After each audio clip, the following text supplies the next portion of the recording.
Hi, welcome to Together, the podcast where we teach and guide you in the art and the practice of sacred relationships so that you, my friend, can experience just how juicy relationship was meant to be. But we weren't taught this, we weren't modeled this, so it's hard. And our intention here is to make it more enjoyable, easeful, pleasurable, inspiring, exciting. You want your relationship to be one of the most enjoyable aspects of your life. Just so grateful for you tuning in and hoping that the tools that we give you in these episodes is helping you achieve that. Today's episode is going to be a solo cast, and this theme of what every man must learn in order to experience deeper love and longer lasting connection. What really inspired me in this solo cast is just the theme and the consistency of how common this issue is with the men that I support in my 6-month container, my 1-to-1 container. Most men out there in the world are living in their heads. They're analyzing, they're overthinking, they're shutting down their emotions, and it's creating a big mess. And today we're going to go into this topic of what would it look like if you as a man were living in your heart, leading with love? How would that change your relationship? How would that change your experience inside of your body? This is something I had to learn the hard way because I too used to live in my head, dissociated, disconnected from my emotions because I really believed the collective narrative and the conditioning that has come from household, society, school is I am weak if I feel vulnerable feelings. That something is wrong with me, that I'll lose connection. And so I learned to shut that off at a young age. And it made a mess in my life. It made a mess in the way that I made decisions in the world and the work that I did and what I would accept in, working arrangements and what I would accept for myself and the way that I showed up in life, because a part of me was disconnected. My heart was disconnected from my experience. It was messy. It ended up to failed relationships, a divorce, contemplating suicide. It was just painful.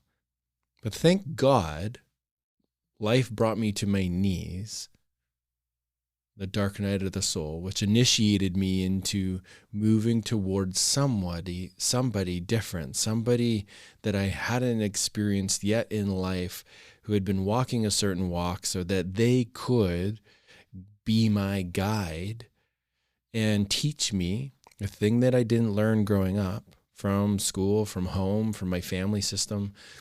And that was to learn to drop down into my heart and live from there. That's alignment. The whispers from God, from spirit, from your higher self come from us being in our heart. This organ that lives in our chest has actually been studied and proven that it has its own intelligence.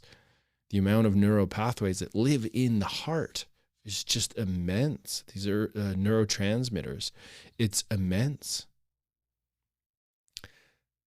And I am not just saying that from the scientific research and the study. I'm saying that from my lived experience. The more that I have moved down, moved from, it's described in this way of the longest journey you will ever make in your life is from your head to your heart. And that has been true for my case. But when I've dropped down into my heart, living life from that place is so much more enjoyable, because then I do get the intuitive hits and guidance. Then I do get the messages of what to do and not to do. More of my virtue is alive if I'm in here. It leads to me being a safer man in relationships. Leads to me being able to support my clients because I can empathize. But if I'm not in my heart, I can't actually be very successful in relationship, because we need to feel each other. We need to feel each other to be safe, to open.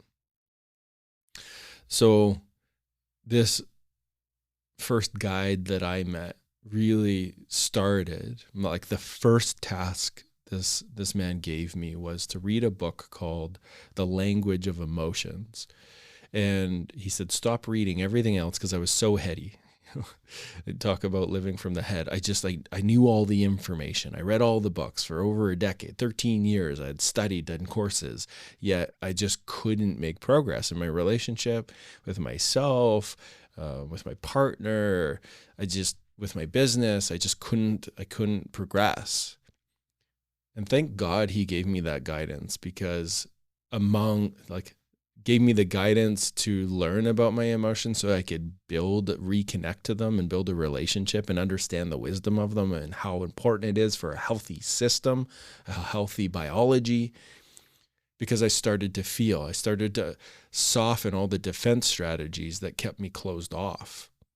And then as I started to drop into my heart in session, just like I do in my one-to-one containers, I would then experience this man, from the emotional work that he had done, hold space for me so that I could build a relationship with more of with the tender part of my being that society said was a problem, that was weak. And that process, over and over and over again, after months, led to me discovering a part of me, a version of me that I had forgotten a long time ago. And when I fast forward all these years and how I live my life now, to give you some motive, if you have had the reflections from your partner, or if you maybe have the intellectual awareness that I think I live in my head too, and the symptoms to track for there is like, do you overanalyze? Do you feel stressed a lot? Does your body feel tight? Does your partner feel angry and pissed at you often and say that she doesn't feel met? Probably living in your head. And so to add some juice to your MO here of why you would want to drop into your heart, the more I have dropped into my heart and the more I watch my clients drop into their hearts, the more easeful life becomes. The more easeful it is to be with hard things. The more easeful it is to receive the guidance and make decisions and change the direction in a way that's going to lead to a more enjoyable life. But if we live from our head, we're just like kind of overheating the system. It's not all of us. It's not the wholeness of us. We were meant to have our heart as the ally to our head. Our head is meant to be the ally to our heart. They're meant to work together. It's not about pushing the head away, but it is about making sure that the mechanism that's driving it is rooted in your authentic expression, your heart, your soul. So one of my most recent clients, after one of our 6-month rounds of work together, really just nailed it. He was reflecting, and I was reflecting back the transformation that I've seen in him, and he was reflecting the transformation he had seen and experienced in himself. On that first call, he said to me, we had explored the work together, and he said to me, I don't care how much this is. I would pay $300,000 to you if you could get me this outcome, which is he just wanted to know what it was like to feel happy. He had been living in his head, he described, for decades, over 40 years. And he just was a mess. He experienced the feelings of being lost, scared, alone, broken. And in the journey of dropping down to his heart, learning how to feel feelings, learning how to be in relationships that were safe enough for him to open, he started to discover who he really was. He started to integrate and move through things that were from his childhood and actually become the man he was always here to be. Now, what's really cool is when he was reflecting on the transformation at the 6 months, this guy now actually has the mantra of not wanting to live life from the logical, overanalyzing, strategized outcome. He just actually wants to live life. Like his mantra now is, I want life to just flow organically. I don't want to have to plan it all. I just want it to come as it comes. And he has now built such a deep trust. Like his words are, man, I really lived for my head, and now my heart leads my head. And I'm truly living from my heart. And it feels so good, his words. And the fruits that he's gathered in this work is now he gets to focus his energy on the things that are the most meaningful to him, which is his relationships, deep, meaningful relationships, connections, conversations, experiences, being there for his family. Like, how enjoyable is that? And I asked him, I'm like, so, from that original place where you had said you didn't know what happiness was, where are you at now? He's like, I'm so happy. I love the change that's inside of me. I love how I feel in my relationship to my partner. I love that I now, when he golfs, when he's connecting with his friends or his business colleagues, he doesn't perform in a way that he thinks he has to. No more Mr. Nice Guy for him. He's able to say no because his heart tells him where he has no's now, and he can feel it and respond to it. So instead of being a yes man and trying to fix everyone else and, solve everyone's problems, like being the caretaker, which was a dynamic he was in, now he's so unapologetically able to listen to what his heart says and communicate it. He's able to golf and enjoy it, and he actually notices the nature around it. Instead of stressing about what to do from the head, he just feels the enjoyment of being out there with friends, and his game has improved immensely. One of his messages was like, I've just shot the best game ever. And it was from dropping into his heart. Isn't that interesting? That an improved golf game, that increased numbers in business, that increased capacity to meet a partner comes from dropping into the heart. Such an enjoyable thing to watch this for the men that I support, and it's been so enjoyable to feel it in my lived experience. So when we're talking about this journey of moving from the head to the heart, if you're in a relationship and you feel like you've been living in your head, I want to give you a piece to work with that's so important to understand. Most of the men that I support, most of the men that I've related with in my life struggle with this. And I still do at times. Even though I know this, I flip into the conditioning that I came from, and that is meeting the feminine with logic and understanding,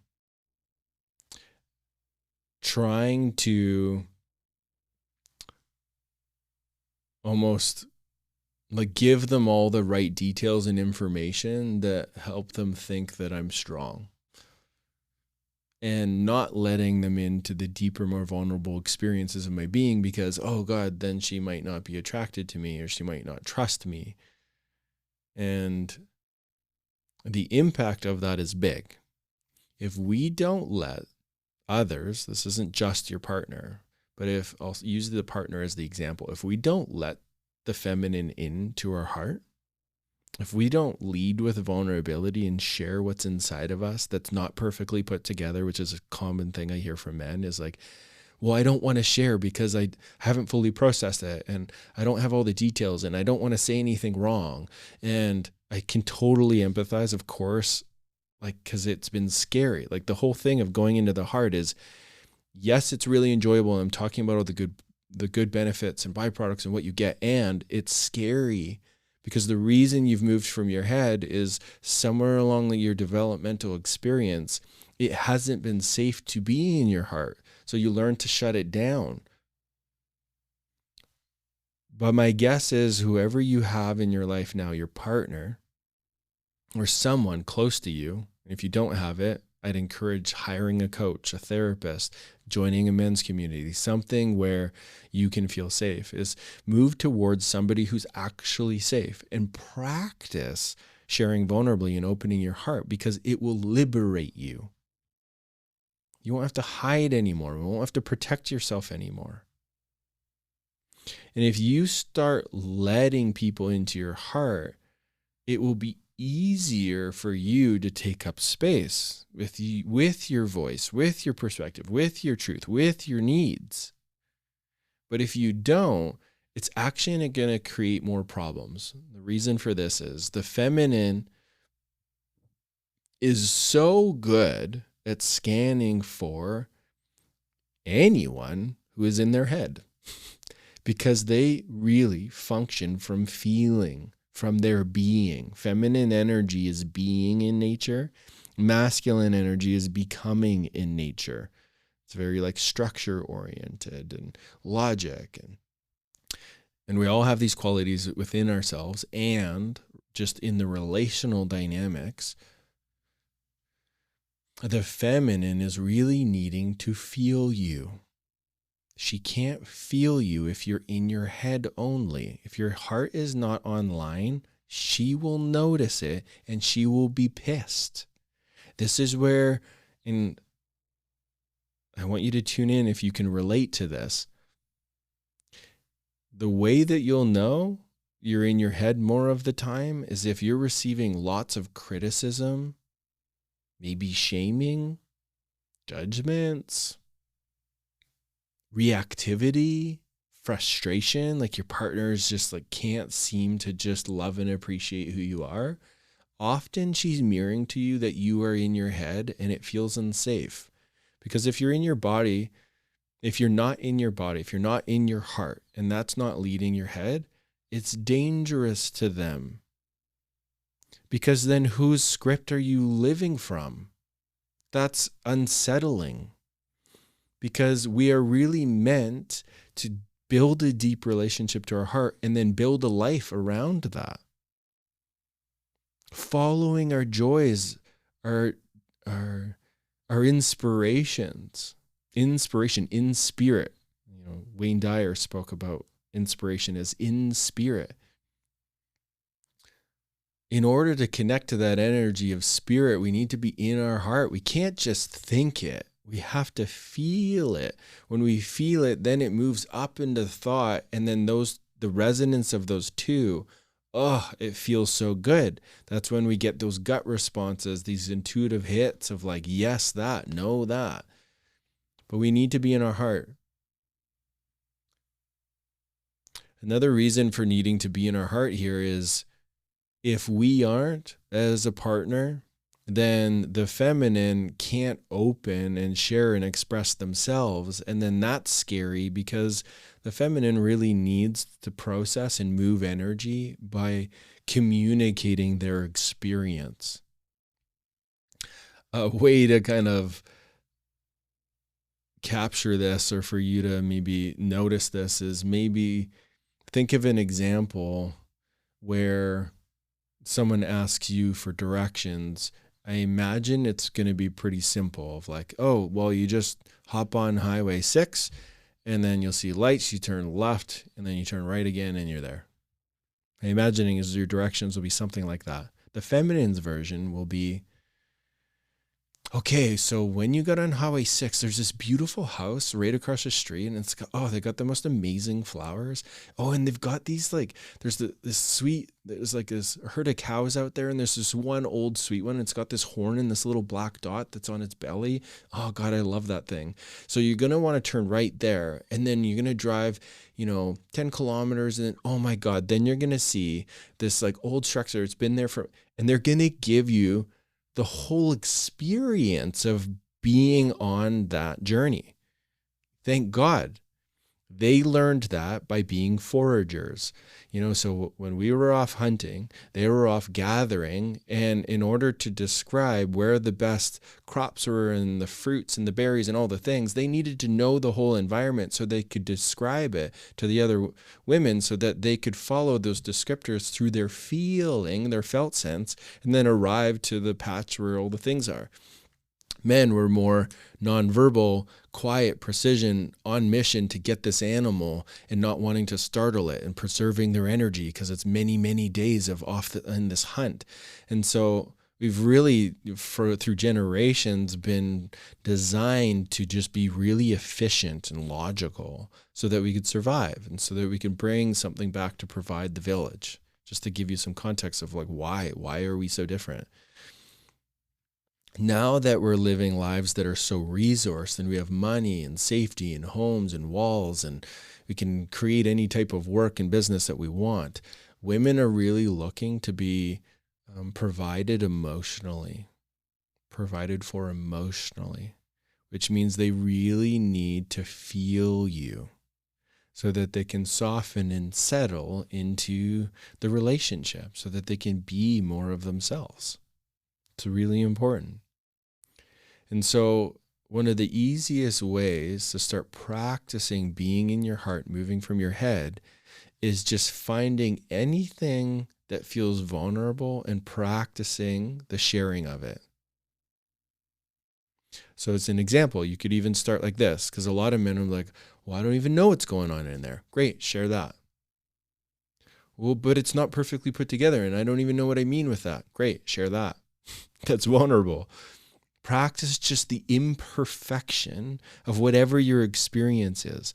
So, when I think back to the beginning of my journey in this, it would be like talking to my partner, talking to somebody, talking to the feminine, and just being like, whoa, I've noticed that I've like lived from my head for a long time and it's really embarrassing, or I feel really unsettled or confused by that. Like why, or it could be, if you go to your partner, it could be like, hey, I think I might have been living from my head. I have been living from my head for a long time and I want to start living in my heart. Feels really vulnerable saying that. What do you think? And then she might be like, oh my God, yes. Like she's going to be so excited for you to even share that. And then she's going to give you information to respond to, because then you can ask, tell me how you notice it. And she'll be like, well, when I try to share my feelings, it feels like you always meet it with like logic and like that the facts aren't right. And then I always feel like that you're defensive and that I just end up not feeling seen. And then you can sit there and breathe and be like, oh, okay. Yeah. And start to be curious about her experience. And then share what that brings up. Maybe that brings up like, oh, well, I kind of feel confused by that because I think I'm in my body. But I can see that you feel upset, and I can see that, yeah, you would experience me pointing out how the things that you said weren't accurate and where that would maybe feel like rejecting. And she'll be like, yeah. And then you can share, oh, I feel really confused, kind of scared and a bit uncomfortable. Oh, and then she'll probably come back with compassion and be like, oh, totally. And then maybe she'll hold you or give you a hug or a kiss. And then you'll start to experience her open. Because here's the thing. If we start to share from our vulnerability, the feminine will actually be able to put down the part of her that is scanning for where you're in your head and not in your body. And if you start landing in your heart, she can drop down all that energy that's feeling unsettled about that, and she will melt and then give you the juicy feminine. And it's so fascinating how many times I need to learn this lesson, because there are times where, because of how I've been functioning in the day or what I've been thinking about, I'll come and I'll share, or I'll think that I'm holding space for Courtney, and she'll kind of get mad, or I'll see her face change and I'm like, oh, I think I'm in my head. I don't think I'm giving her enough of my felt sense here. And I'll watch it. I'll see her whole body will shift. Her energy will change.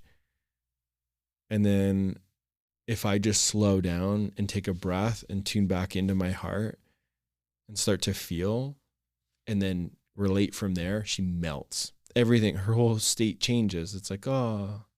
And we can be mid conflict or mid charge about something and she's pissed. If I just take a moment to drop into my heart and be like, hey, God, I feel like, and then lead with vulnerability, which would look like, hey, God, I noticed that some part of me here is like wanting to defend or deflect what you're sharing, or I'm taking what you're sharing personally. And I think that's preventing me from really feeling you. Even just that will be like, like she'll melt. Like, thank God he's in there tracking himself and feeling impact. Yay. And then she'll soften. And then it leads to deeper intimacy because you actually start to get an experience of how beautiful your partner is when she meets you in your heart in the ways that it wasn't safe to you when you were younger. So another journey of moving from the head to the heart is now once you start to practice going in there and practicing the sharing with vulnerability, the next phase of this is learning how to acknowledge other people's experiences. I'm going to talk about your partner here. Learning to acknowledge your partner's experience without meeting it with logic. So what that could look like is if your partner's sharing about their day is using your heart, feeling into the energy of what she's expressing and just acknowledging what you heard, what you felt in that. Being like, sometimes, Courtney will share and then I'll just be like, oh, sweetie, God, I'm so sorry that happened. That sounds really hard. She'll be like, yeah. Like, oh, I notice I just want to hold you. Do you want to go to the couch and cuddle? And can I hold you? She'll be like, yeah, I'd love that. And then we move to the couch and I hold her, or we cuddle and I kiss her neck and I rub her hair.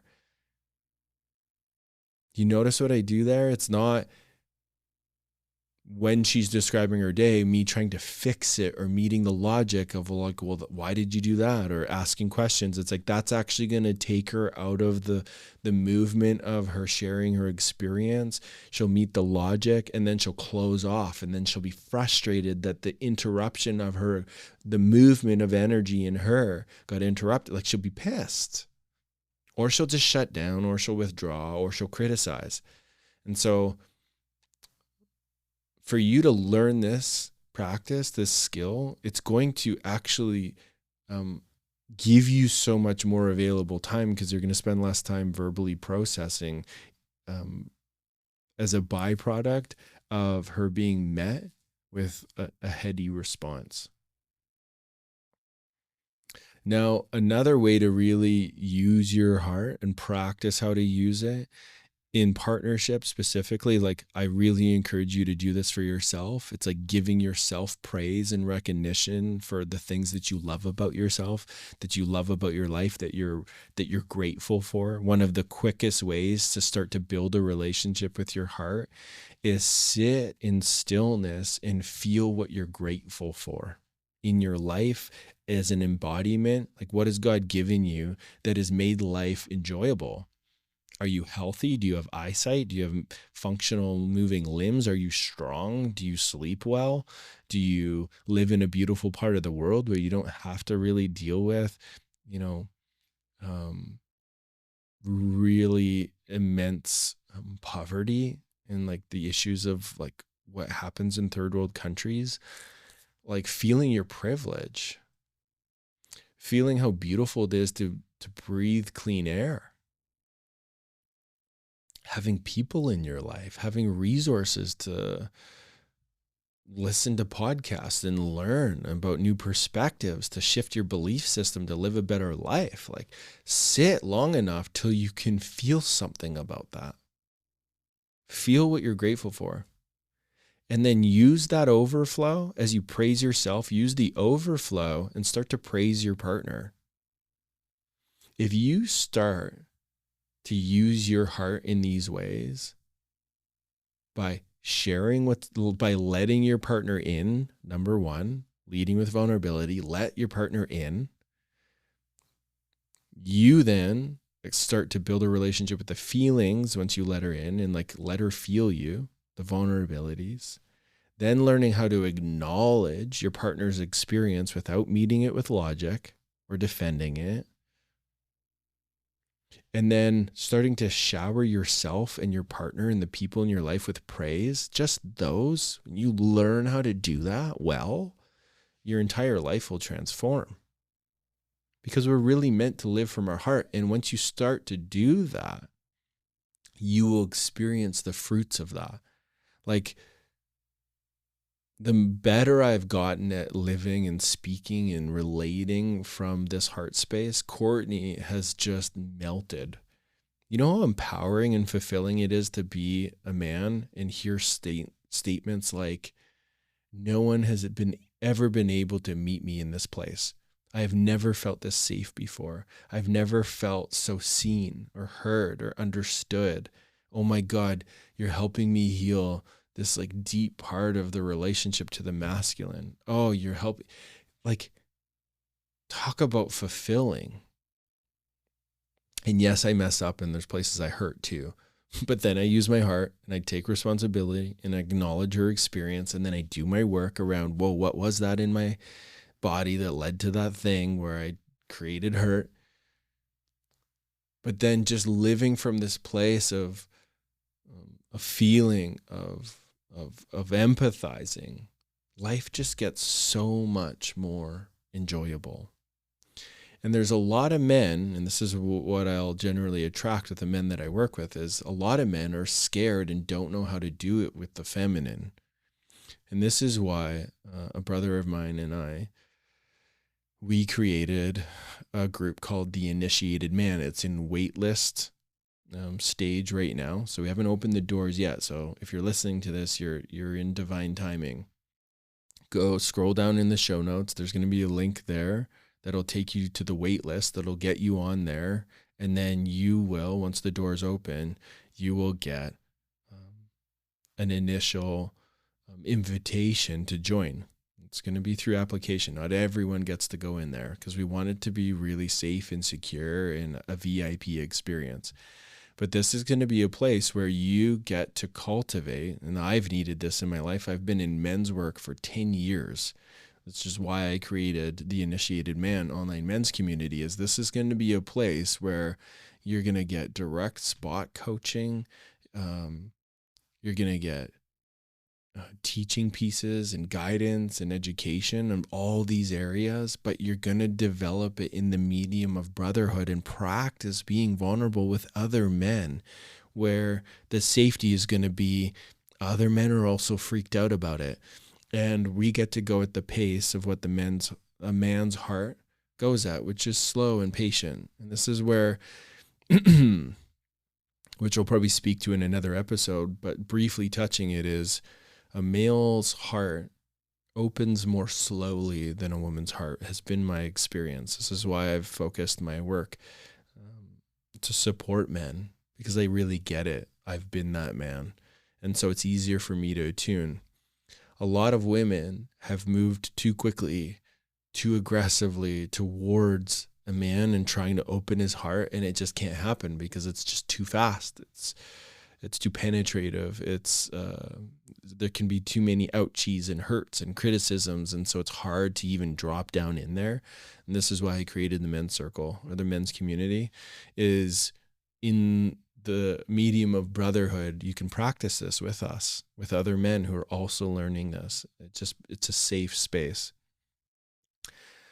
And as you do that, like, this is what I've noticed, and I have men's circle actually tonight, right after this, is the reason I go week after week after week after week is it gives me a safe place where people actually get it, where I can go slower than maybe I would need to with my partner right there. Because maybe maybe she can see parts of me sooner than I can. And how I can articulate them, and that can feel jarring. And then I close up and I can't actually connect deeper to myself. But being in a field of other men willing to do the emotional work and drop in and share, and it's like, oh, him too. Oh, me too. What I've noticed is the most consistent feedback in men's work is, oh, I feel such a deep sense of belonging and a real sense of being understood, because when men start to share openly and vulnerably, it actually starts to highlight the problems that you have and your insecurities and all these things. Most men do.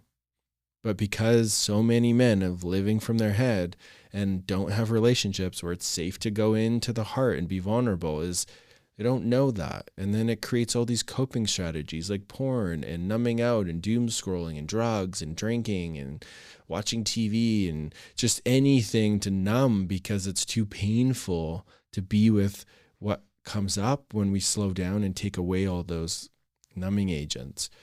It's too scary. Men's work is an opportunity to just learn how to feel again, to drop into your body. And it builds confidence. It ends up being an environment where we get to inspire each other. And then from that place, that resourced version of you gets to come into the relationship. And then when you go to hold space for your partner, because you've had space held for you and you've learned how to be in this heart of yours, you will just reap the rewards and the satisfaction of your partner giving you the juiciest part of them that you probably really know from when you first met and you've been longing for in her return. She'll show up. She'll show up when you can meet her in this way, when you can meet her in this way. If you want to meet her heart and the immensity of what's in there, you got to practice meeting your own heart, my friend. And that's a tricky one, because my imagining is you have had a journey that has still yet to be seen, that you haven't integrated, which is why you live in your head. That's where the compassion comes in. There's a reason most men are living in their head. It's because it hasn't been safe to be in their heart. This is a fascinating teaching point here, is in the early stages of development, little boys actually have a deeper neurological fragility than little girls. They're more fragile. Their neurology is more fragile. They actually need more nurturing and care and attunement from mom than a little girl does. Most little boys didn't get that need met, so they learned to dissociate it, to numb out. Their body froze and collapsed, and all their reaches and bids for connection to satisfy those tender parts, the fragile parts. And then it's led to a bunch of men living in their head. And this is what I'm really inspired to create, is spaces where it's safe enough to drop back into the body and complete those developmental stages that were interrupted. And I have not experienced a more powerful modality than men's work. So if you feel the inspired pull to do that work, scroll down, join the wait list, and you'll get information on how to join. Now, I want to also give you, because there's another piece here, and that is what you can do now, how you can build a little bit more emotional maturity and a little bit of an emotional edge so that you can be more confident in your day-to-day lived experience and in your relationships. I've created just a free download for you, and it's called The Emotional Edge. If you scroll down, it'll be in the show notes also, called Emotional Mastery. Either Emotional Mastery or The Emotional Edge. Click on that, and it's free. All you got to do is put in your email, and you're going to get a download that you can print off, put on your fridge. And this is something that you can actually start to practice in your day-to-day life that will give you an edge, that will give you practical somatic guidance and tools of how to hold space for your partner, how to build tone so that you can move into your heart. It's going to be a game changer, and it's totally free. So just go down, click it, download it. And then I got a little bonus for you once you do that you'll get in your email. that will give you even more resource and more tools to be able to do this. Because it's one thing to hear it in this podcast and learn about it, but it's another thing to work with it. So the how to is in there. So all you got to do is click that. I'm so grateful that you decided to click on this and be on this journey, because the journey from the head to the heart is the longest one, and it requires repetition for us to be having these conversations, for you to experience, for us to experience together the impact of if we don't, which is disconnection with our partners. It's frustration. It's, disappointment. It's letdown. It's frustration. It's lack of direction. And I really want to refine that and create these conversations so that there can be the salve and the balm to those symptoms, and where we can actually just be men in our power, in our hearts, moving in the world, where we can actually satisfy and meet the needs of ourselves and our partner. If we can do that, this world is going to be a way more enjoyable place. So I highly encourage you to take some sort of action on something that popped up in today's episode, whether it's downloading the free download that you can print off and put on your fridge, whether it's signing up for the wait list, just letting life know that you care about this and that you want to change. It's incredible what these inspired actions can unfold into. And then if you're wanting to go, I didn't intend this to be a pitching of products, but I really want to give you the resources that leads to what it is that you're looking for, the outcome that you're really wanting. And what I have found is it's great listening to podcasts. I love podcasts. I get so much out of them that helps me take action in my day-to-day life and move in another direction. And the thing that I find the most valuable is when I work with my coach, is when I work with a course that I've downloaded. It's doing the integrative work.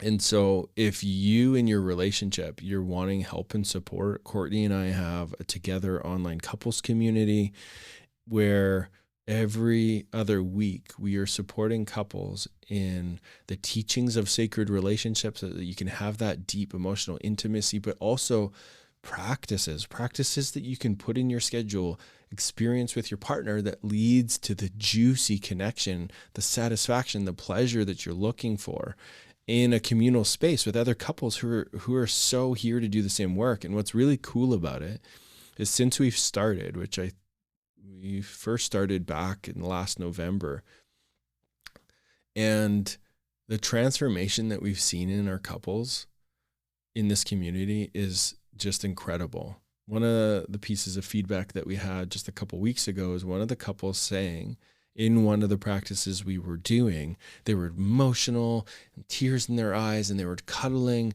and they shared their experience from the practice. And they said, we've had this pattern and a dynamic going on for 20 years, and we just got to the root of it, and we just experienced the thing that we were both needing in that practice. Imagine 20 years of some funky, clunky, painful dynamic just transforming in a moment. That's what can happen in this online community. So if you feel inspired, down in the show notes, there's a link to our online couples community. We'd love to see you in there. And just thank you. Thank you for doing your work. If you're still listening to this, I can really feel and experience that you're someone that wants to be the best version of yourself, that you want to experience higher states of love and joy relationally, like in your life, with yourself, with your partner, with others, with the work that you're doing in the world. Thank you for doing that work. It's super meaningful to me. I love getting to meet you when we're out in the world and you come up and be like, I'm listening to your podcast, which happens often, and it just always brings me so much joy. So thanks for tuning in, as you always do. And if you got value out of this, please do me one last favor. Go give this a 5-star rating. If you look If you're on Spotify, there's 3 dots over to the right of where you see the stars. You click that and it says rate this show. Rate it, give it a 5-star rating. It really helps us reach a greater audience, so that other men, other women, other couples can also be doing this work. Until next time.